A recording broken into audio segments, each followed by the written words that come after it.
Um, I'm going to tell you a little bit about my language journey. What I've done with languages in my life. So, as you may know from watching my introduction, if you watched it, I grew up bilingual, speaking English at home and French outside the home. And I very quickly became interested in languages when I was younger. My dad actually started teaching me classical Greek, when I was around 11. And then I started taking German at school, and I also did Latin at school, and then I did Greek at school. So I was very interested in languages when I was quite young.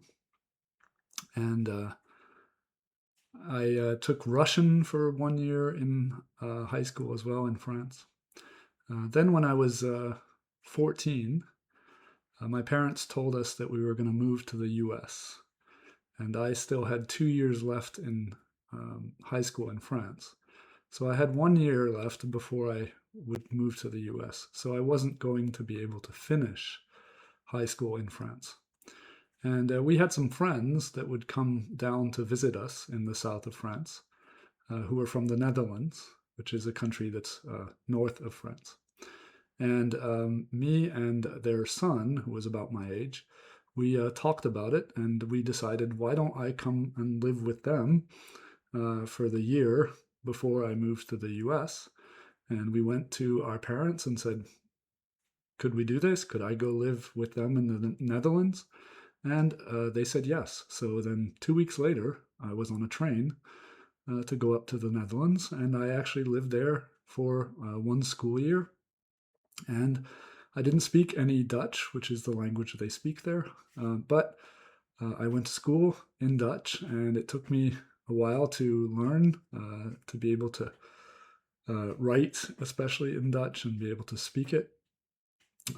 But after about a month, I started to speak Dutch only when I was there. And so I learned Dutch by being completely immersed in the language. And yeah, I still speak Dutch now. I like to practice it. Then later, I did some Spanish too. That I did in high school in the US, because I did my last year of high school in the US in California. And later on, I studied other languages, including Chinese, which I spent a lot of time on. It's always a bit of a challenge when you know multiple languages, like which languages do you concentrate on?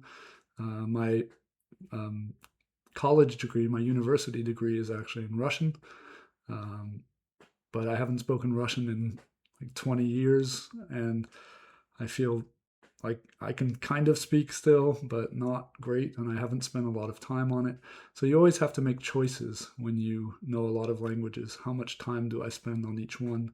And sometimes you prioritize one language over another, which is kind of normal. So I understand the journey that you're going through when you learn English. I have learned other languages, and I know it can be hard. And we'll talk about that a little more in a different video.